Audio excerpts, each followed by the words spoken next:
하나님의 말씀은 누가복음 24장 36절에서 49절까지 말씀입니다. 제 성경으로는 신약성경 141쪽에 있는 누가복음 24장 36절에서 49절까지 말씀을 우리 36절부터 함께 읽겠습니다. 시작.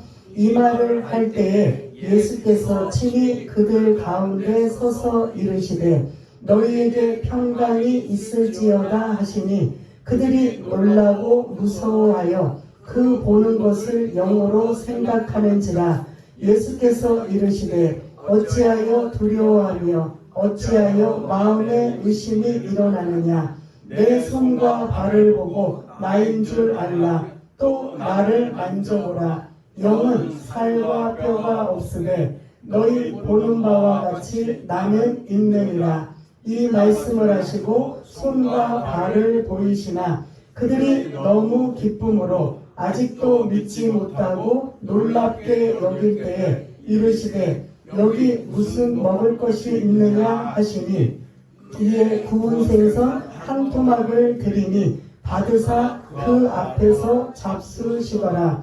또 이르시되 내가 너희와 함께 있을 때에 너희에게 말한 바 곧 모세의 율법과 선지자의 글과 시편의 나를 가리켜 기록된 모든 것이 이루어져야 하리라 한 말이 이것이라 하시고 이에 그들의 마음을 열어 성경을 깨닫게 하시고 또 이르시되 이같이 그리스도가 고난을 받고 제3일에 죽은 자 가운데서 살아날 것과 또 그의 이름으로 제사함을 받게 하는 회개가 예루살렘에서 시작하여 모든 족속에게 전파될 것이 기록되었으니 너희는 이 모든 일의 증인이라. 볼지어다 내가 내 아버지께서 약속하신 것을 너희에게 보내리니 너희는 위로부터 능력으로 이르렀을 때까지 이 성에 머물러 하시니라. 아멘.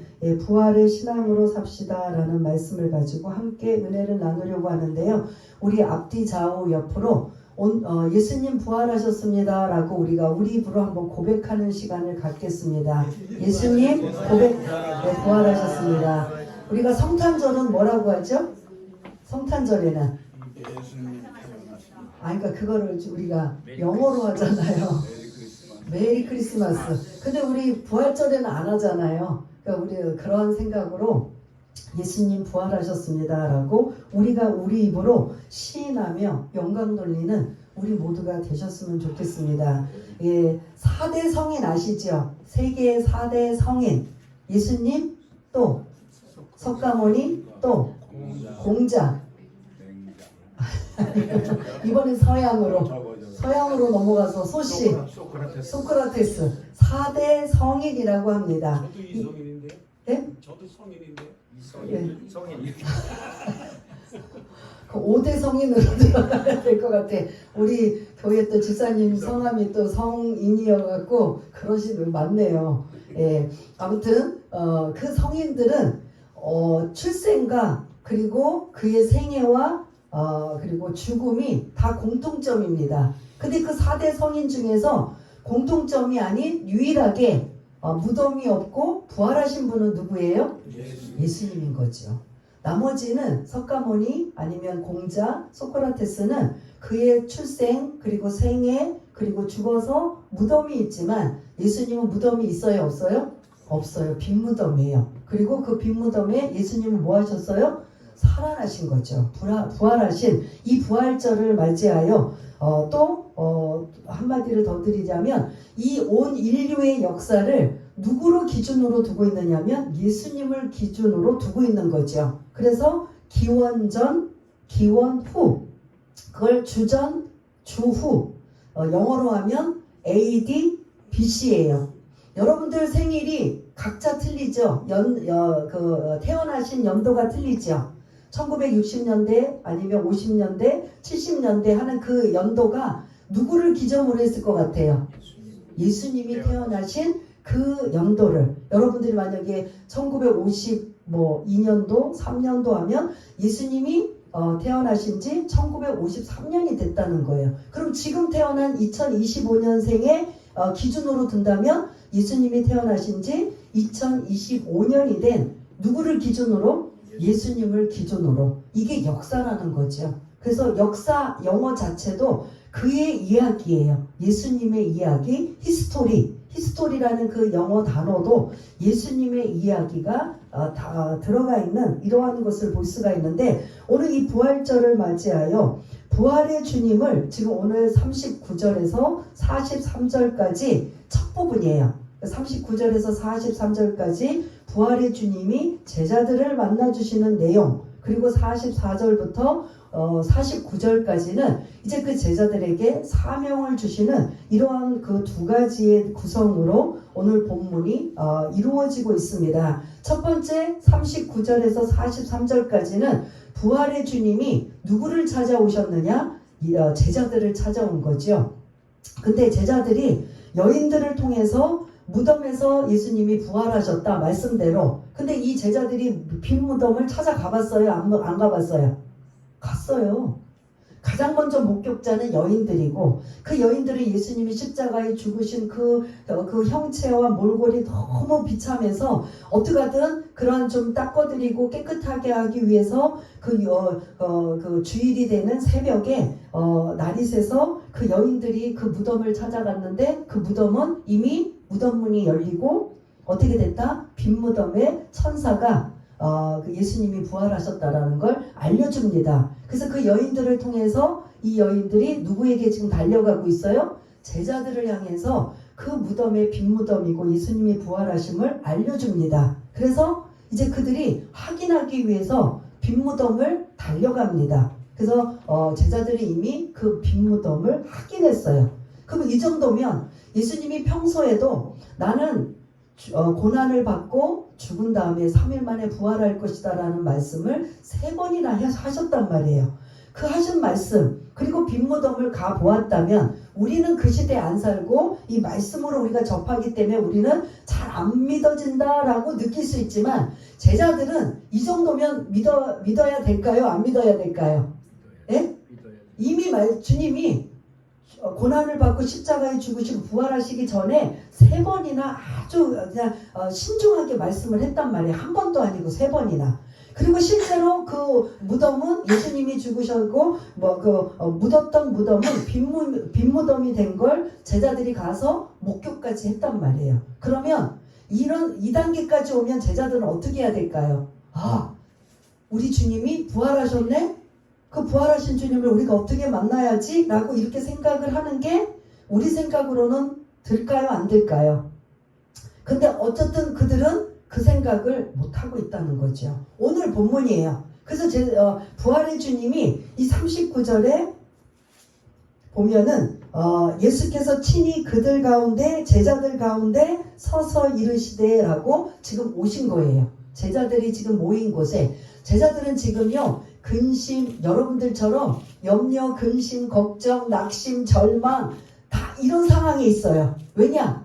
예수님이 지금 죽으셨잖아요. 그러면 그 종교 지도자들이 예수님만 죽일 것 같지 않고 그 예수의 도당들 누구를 또 죽일 것 같아요? 제자들 함께 따라다녔다.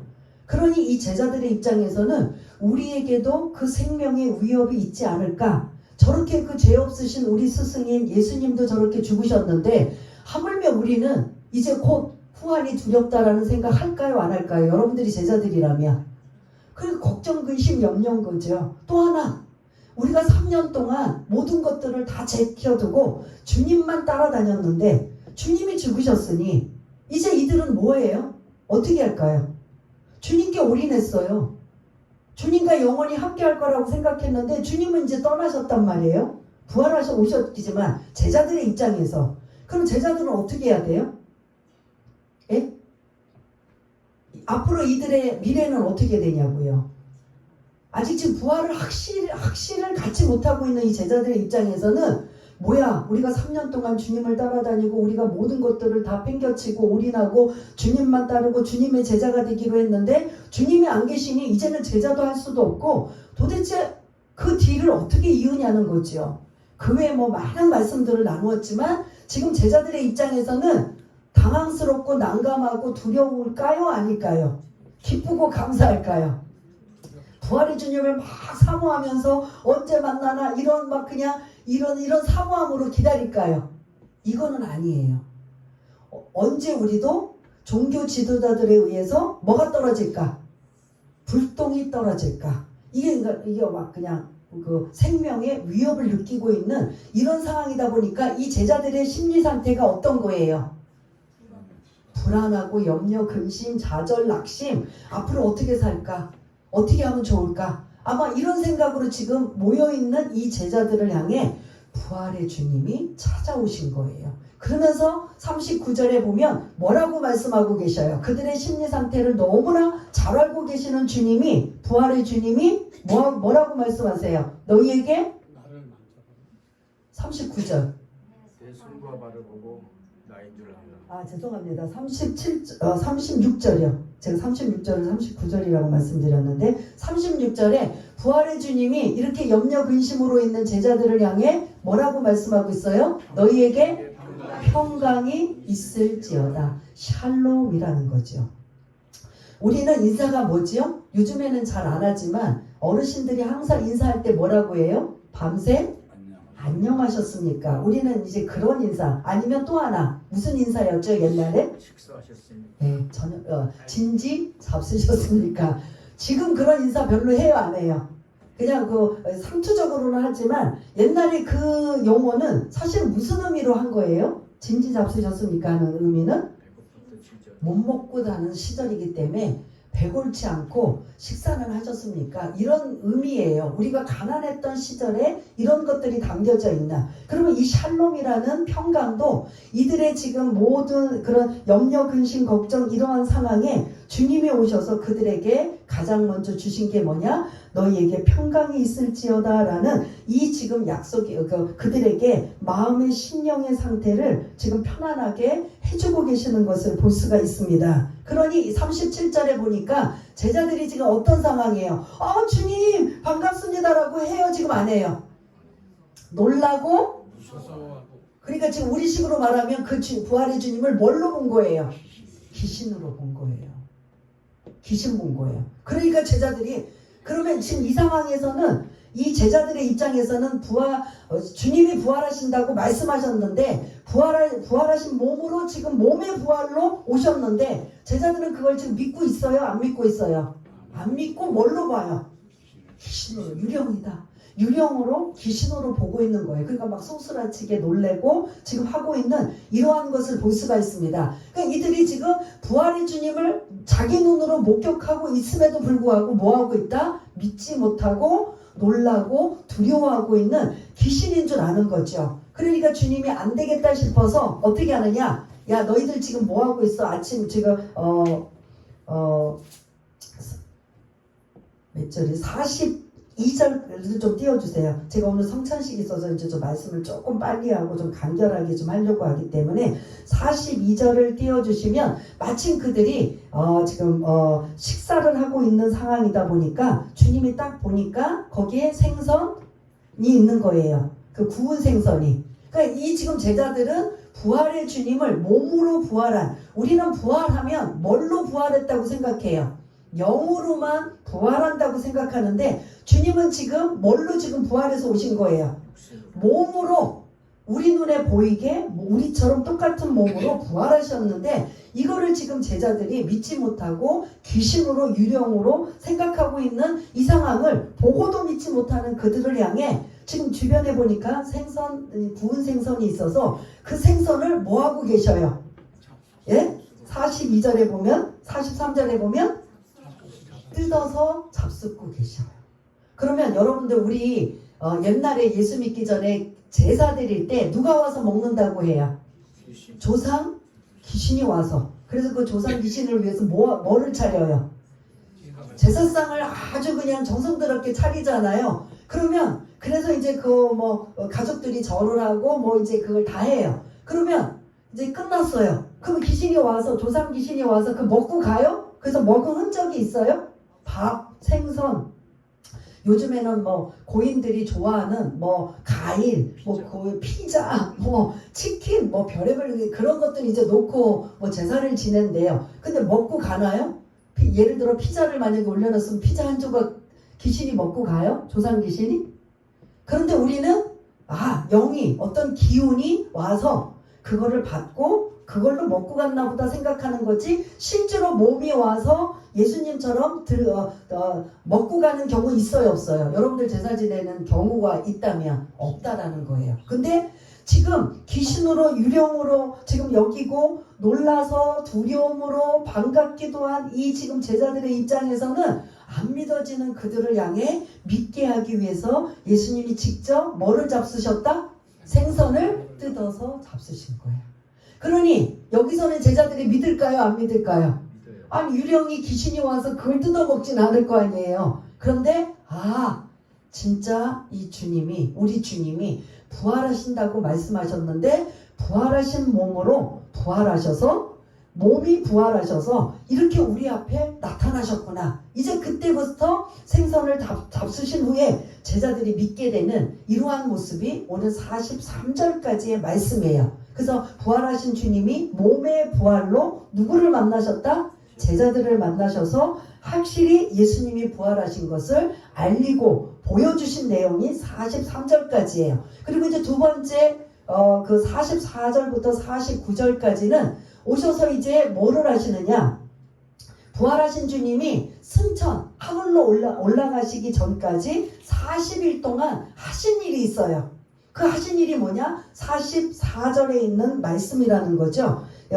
예수님이 제자들과 함께 40일 동안 있으면서 구체적으로 옛날처럼 막 다니면서 전도하시고 하나님 나라를 복음을 선포하시고 뭐 기적과 이적을 행하시는 그 일보다도 아주 그 짤막한 40일 동안 집중적으로 무엇 하셨느냐? 하나님의 말씀을 제자들에게 뭐 하셨다? 가르치시는 시간이었다는 거죠. 그러면 이전에 예수님이 3년 동안 공생애 할 때 계속 하나님의 말씀을 제자들에게 알려줬어요? 안 알려줬어요?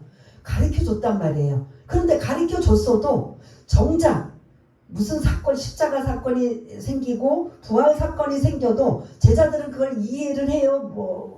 못 받아들이는 이런 상황이란 말이에요. 그러다 보니까 이제 부활하신 주님이 40일 동안 제자들과 함께 하면서 이전에 가르쳐 주셨던 말씀을 집중적으로 다시 가르쳐 주고 계셔요. 그래서 왜냐하면 이제 주님은 떠나시고 나중에 다시 오셔야 되기 때문에 누구에게 이 모든 일을 맡겨야 돼요. 그러니까 12명의 제자들이 이제 11명이죠. 이 제자들에게 맡겨서 이 예수님의 뒤를 이어가야 되는데 아직 지금 그 11명의 제자들은, 사도들은 긴가민가하고 지금 정확하게 지금 잘 예수님의 의도를 모르다 보니까 그거를 지금 다시 가르치기 위해서 44절부터 뭐 하고 계시다? 말씀을 가르쳐요. 그러면 44절에 보면 말씀 중에 뭘 가르치시나? 한번 찾아보세요. 예? 모세의 율법, 또 선지자의 글, 또 시편. 예, 요게 지금 요걸 가르치시는 거예요. 그러면 요 내용은 다 어디에 있어요? 구약에 있는 거예요. 그러니까 신약이 아닌, 그 신약은 예수님 이후에 이제 부활하신 이후에 나중에 이제 신약이 완성이 된 거고, 지금 이 당시에는 완성된 게 구약 성경만 완성이 된 거예요. 그러니까 예수님이 이 구약 성경, 모세의 율법, 선지자의 글, 시편 하면 여러분들이 딱 이거를 뭘로 연상하냐면 이거는 구약 성경이구나, 이렇게 연상을 해요. 그럼 지금 예수님이 제자들에게 40일 동안, 부활하신 주님이 40일 동안 집중적으로 뭘 가르쳤다는 거예요? 말씀을 가르치는데 그 말씀을 어디에 있는 말씀? 구약 성경에 있는 말씀을 가리키는데, 구약 성경의 핵심 주제는 뭐예요? 누구에 관한 이야기예요? 오실 예수님에 관한 이야기예요. 그 예수님, 성경 창세기부터 말라기까지 39권의 내용에 축소판은 누구의 이야기라고요? 예수님 이야기예요. 근데 그 앞에 무슨 예수님? 오실 예수님. 신약은 27권의 축소판이 뭔 이야기, 그것도 무슨 이야기예요? 예수님 이야기예요. 그건 뭐예요? 앞에 붙이는 수식어가 오신 예수님의 이야기예요. 구약 성경은 오실 예수님의 이야기. 그 신약 성경은 이미 오신 예수님의 이야기예요. 그러면 지금 예수님이 부활하신 이 주님이 제자들에게 집중적으로 구약 성경에 오실 예수님에 관한 말씀을 가르치는 내용을 하시면서 그들에게 깨닫게 하시면서 46절에 그 오실 예수님의 핵심을 조금 더 풀어서 설명드리자면 46절이라는 거죠. 46절 한번 읽었지만 또 한번 읽어보겠습니다. 시작. 또 이르시되 이같이 그리스도가 고난을 받고 제3일에 죽은 자 가운데서 살아날 것과 아멘. 고난, 십자가의 죽음, 부활이에요. 조금 정리하자면 예수님이 44절부터 보면 제자들에게 40일 동안 집중적으로 뭘 가르치셨다고요? 구약에 있는 말씀을 가르치셨어요. 근데 구약에 있는 말씀이 오실 예수님에 관한 말씀인데 그거를 지금 46절에 보면 그 오실 예수님에 대한 것을 더 중요한 것을 함축하자면 고난, 그 다음에 십자가의 죽으심, 그 다음 뭐예요? 부활이라는 거죠. 그게 핵심이라는 거죠. 예수님 하면 여러분들이 구약 성경 하면 오실 예수님, 신약 성경 하면 오신 예수님, 이것도 아셔도 굉장히 중요하지만 조금 더 여러분들에게 또 요구를 하자면 오실 예수님 안의 내용이 고난을 받으시고 십자가에서 죽으신 다음에 3일 만에 다시 부활하시는 그 내용이 이미 오실 예수님이 어디에 다 들어있다? 구약에 다 이미 예비되어 있고 말씀이 되어 있는 거. 어느 날 우리처럼 즉흥적으로 하나님이 감정적으로 갑자기 예수님이 부활하시고 갑자기 죽으시고 갑자기 승천하시고 갑자기 우리의 마음이 막 그냥 변하여서 이런 게 아니라 이미 수천 년 동안 오랫동안 계획과 하나님의 섭리와 주관하에 이 오실 예수님에 대한 것들을 다 어떻게 해놓고 계시다? 계획하고 계시다라는 소리예요. 근데 그 말씀을 제자들에게 앞으로 이 지금 예수님의 뒤를 이어서 이 지금 교회를 이루게 하시고 오순절 성령 강림 사건, 지금 우리가 사도행전의 말씀을 나누는 이 모든 것들을 뒤이어서 나누기 위해 지금 예수님은 누가 지금 중요하냐면 11명의 제자들이 지금 중요한 거예요. 이 제자들을 확실히 가르치고 양육하여서 내가 없어도 이들이 앞으로 예수님의 뒤를 이어서 이 일들을 감당하기 위한 이러한 마음으로 부활의 주님이 40일 동안 뭐하고 계셨다? 말씀을 양육하고 가르치셨다. 이게 지금 어떻게 보면 핵심이에요. 그러면서 그들에게 당부하실, 이제 가르치시고 당부하신 말씀의 46절을 지금 말씀하시는 일에 거기에 뭐라고 말씀하고 있어요? 너희는 46절, 죄송합니다. 48절 좀 띄워주세요. 48절에 보면 너희는 이 모든 일의 증인이다. 부활의 주님을 보았던 너희들. 증인은 뭐예요? 내가 본 것을 증인으로 전하는 거예요. 이게 이제 법정 용어예요. 법정에서 위증하면 안 되잖아요. 실제 있었던 걸 내가 보았거나 들었거나 했던 일을 거기서 증인하고 있는 이것처럼 여기서 예수님에 대한 고난을 당하시고 십자가에 죽으시고 그 다음에 3일 만에 부활하심에 이 모든 일에 너희들은 뭐다? 증인이라는 거죠.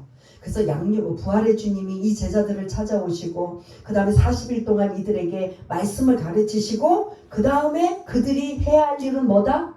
너희는 이 모든 일의 증인이다. 그래서 47절을 좀 띄워주시면요. 증인으로서 해야 할 일을 47절에 말씀하고 있어요. 누구의 이름으로?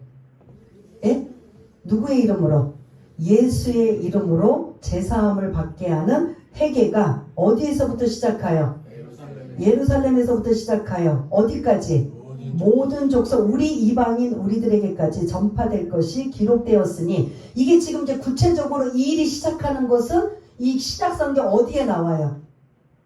이 47절의 이 내용들이 사도행전, 우리가 말씀을 나누는 사도행전인 거죠. 그래서 베드로가 중심으로 해서 12명의 사도 한 명을 더 채워서 12명의 사도가 초대교회 오순절 성령 강림 사건으로 초대교회 이제 교회가 탄생이 되고 예수님의 뒤를 이어 이 말씀들을 전하는 증인되는 역할을 감당하는 일. 그래서 49절의 마지막 절에 보면은 이 증인되는 사명을 너희 힘으로 안 된다는 소리예요. 우리가 복음을 증거하고 우리가 예수를 전하는 이 증거도 우리 힘이 아니라 49절을 쭉 읽어보면 한번 읽어볼까요? 시작. 볼지어다 내가 내 아버지께서 약속하신 것을 너희에게 보내리니 너희는 위로부터 능력으로 입혀질 때까지 이 성에 머물라 하시니라. 아멘. 증인되기 위해서는 여기에 단어가 안 나오지만 49절 읽으면 누가 떠올라야 돼요? 성령님이죠. 성령의 충만으로 능력을 받아 너희들이 증인이 되어야 된다. 그래서 오늘 부활의 신앙으로 삽시다라는 이 말씀에 우리가 구원받은 자라면 이제는 48절을 근거로 해서 주님의 제자로 증인되는 사명을 감당해야 된다라는 거죠. 그래서 이 증인되는 사명도 여러분들이 그 안에 뭐가 있어야 되냐면 성령 충만이 있어야 된다라는 거죠. 근데 여러분들 성령 받아야 된다고 하는데 여기 계신 분들 다 성령 받았나요? 안 받았나요? 예? 받으신 분? 안 받으신 분? 예? 헷갈려요? 안 헷갈려요? 안 받았어요? 받았어요? 왜 사도행전 제가 잘못 가르쳐 드렸네. 수시로 계속 반복적으로 했는데 아시는 분들은 아시죠? 예수 믿고 내가 나의 구세주로 고백하는 순간에 내 안에 누가 계셔요? 성령님이 계셔. 그럼 이 안에 다 성령 받았어요? 안 받았어요? 그러니까 우리가 막 찬송 성령 받아라 성령 받아라 할 때 사실은 약간 사실 애매모호해요, 안 해요? 근데 거기 그 성령 받아라는 성령 충만 받아라라고 이해하시면 될 것 같아요. 예, 성령 받아라는 예수 믿고 예수 믿는 사람들은 다 성령이 여러분들 안에 임하시고 있어요. 그래서 사도행전에 늘 강조드린 것처럼 성령이 내 안에서 역사를 하느냐 아니면 늘 잠자고 주무시고 계시느냐 이건 누구 몫이에요? 내 몫이고 우리 몫이에요. 내가 그 성령님을 자꾸 뭐 해야 돼요? 깨우고 또 도와달라고 하고 막 SOS를 자꾸 청해야 돼요. 그분한테 그렇게 할 때 그분 사람들에게 뭐 목사님한테 12번 찾아온 목사님도 아마 지금 좀 찡긋할 텐데 그 성령님은 수십 번 수백 번을 찾아도 싫다고 하지 아니하시고 뭐 한다고요? 계속 그 성령님의 역사를 발휘할 수가 있어요. 그 여러분 안에는 다 누가 계시다? 성령님이 계셔요. 그럼 그 성령님을 여러분들 지금 어느 분은 계속 그 성령님의 도우심을 받아 성령님의 역사를 통해서 승리하며 살아가는가 하면 어떤 분은 여전히 하나님의 자녀임에도 불구하고 여러분 안에 성령님을 다 어디다가 놓냐? 다락방이나 뒷간 어디 구석에다가 처박아 놓으시고 그 성령님을 활용해요? 안 해요? 안 하는 분이 너무 많아요. 그러면 누구에게 역사가 나타날까요? 계속 성령님의 도우심을 받는 자 전혀 그냥 가만히 계세요. 아무것도 하지 말고 계세요. 이런 분에게 역사가 임할까요? 누구에게 임할까요? 예? 성령님의 도우심. 내가 아프거나 힘들거나 어렵거나 외롭거나 고통스럽거나 사람 찾아서 도움받는 것도 있지만 완벽한 방법은 누구의 도움을 받아야 돼요? 여러분 내 안에 있는 우리 안에 있는 성령님의 도움을 받으세요. 지혜가 부족하든 아니면 여러 가지 이 땅에 살아가는 동안 염려, 근심, 걱정 뭐 여러 가지 생각하지도 못하는 많은 문제를 사람은 한계가 있어요. 그냥 위로해 주는 거나 이제 일시적으로 뭐 이 도움이 되지 영원한 도움은 누구에게 의지를 해야 돼요? 성령님 의지하고 성령님의 도움을 받아야 되는 거죠. 그래서 48절에 너희는 이 일의 증인이라 라는 이 당부의 말씀을 하면서 너희들 이 증인이 되려면 이제 이 사실은 이 누가복음 24장 마지막에 연결되는 후편이 뭘로 시작이 돼요? 사도행전으로 시작이 되잖아요. 누가복음과 사도행전은 그 누가가 같이 쓴 거예요. 그러니까 전편이고 누가복음은 누가가 쓴 전편이고 사도행전은 누가가 쓴 후편이란 말이에요. 그러니까 우리가 지금 매주 이게 지금 절기니까 종려주일 부활절이라 이제 다른 말씀을 나누지만 이거 끝나고 다음 주부터 또 우리가 어떤 말씀 나누죠? 사도행전에 있는 말씀을 지금 계속 나누고 있는 거잖아요. 근데 이 누가가 이 마지막 24장을 마무리하면서 너희들은 이 모든 일의 증인이라. 그리고 위로부터 능력이 입혀질 때까지 이 예루살렘을 떠나지 말고 있으라. 그래서 사도행전 1장에 보면 그 말씀대로 순종해서 이들이 마가의 다락방에 120명이 모여서 예루살렘 안에서 떠나지 않고 뭐 하고 있어요? 성령 받기 위해서 기도해서 성령 받아 교회가 탄생이 되고 성령의 능력을 힘입어 살아가고 있다면 우리가 이 부활의 신앙, 우리가 또 안수 집사님이 기도해 주신 것처럼 우리의 죄와 사망으로부터 두려움과 염려로부터 벗어날 수 있는 이 일은 여러분들이 이 부활의 신앙을 믿으셔야 된다는 거죠. 그냥 지식적으로. 그래서 교회에서 예수님 부활하셨다니까 뭐 나는 안 봤으니까 그냥 뭐 안 믿어줘도 그냥 뭐 믿어야지 뭐. 이런 분들이 대체적으로 많은데 그 부활의 신앙이 나의 삶 속에 영향력이 있어야 된다는 거죠. 그걸 다른 말로 뭐라 그러면 여러분들이 부활의 주님을 뭐 하셔라? 만나셔야 된다는 거죠. 저도 부족하지만 만났기 때문에 이 자리에 부족하지만 쓰임을 받는 이러한 상황. 사도 바울도 마찬가지잖아요. 예수 믿는 자들 막 잡으러 가고 죽이러 다니고 막 그냥 아주 잔인한 사람이었잖아요. 근데 누구를 만나서 완전히 변했어요? 부활의 주님을 만나서 완전히 변한 거지요. 교회 안에서도 정말 신앙을 제대로 하신 분들은 뭐냐면 내가 만난 부활의 주님을 만났기 때문에 진짜 막 죽을 만큼 힘들고 어려워도 그 끈을 놓지 않고 신앙을 믿음을 잃지 않고 나가는 거예요. 근데 그렇지 않은 분들은 이거 뭐 내가 계속 예수 믿어야 돼 말아야 돼 예수 교회를 다녀도 뭐 부활의 주님을 만나기는커녕 뭐 체험도 없고 뭐 어떤 경험도 없고 뭐 목사님은 뭐 저렇게도 조금 만났다고 하는데 뭐 나는 뭐 전혀 그런 것도 없고 이거 맞아? 뭐 이렇게 허상 아니야? 뭐 이렇게 생각할 수 있는데 먹어봐야 맛을 안다고. 아무리 여러분들이 어느 막 음식점에 가서 뭐 그걸 엄청 맛있고 최고라고 막 여러분들 이런 거 자랑하잖아요. 그러면 그 사람이 그 듣고 나면 싸고 맛있고 막 좋다 그러면 가보고 싶을까요? 안 가보고 싶을까요? 예? 나도 그거 먹고 싶다. 그러면 여러분들이 그 부활의 주님을 증인으로 내가 만난 주님을 또 내가 앞으로 만날 주님을 말씀을 통해서 자꾸 전하고 알리는 부활의 신앙으로 사시면서 여러분들의 삶 가운데 이 땅에서는 목사님네는 뭐 아무 문제 없고 기도 많이 하시는 장로님 권사님들은 아무 문제 없고 맞아요 틀려요? 이 땅에서는요 그럴수록 악한 사탄 마귀는 더 어떻게 한다? 더 강력하게 무너뜨리려고 하고 괴롭히려고 하고 파괴시키려고 하는 게 이게 막 늘 아주 그냥 으르렁거리고 있는 거예요.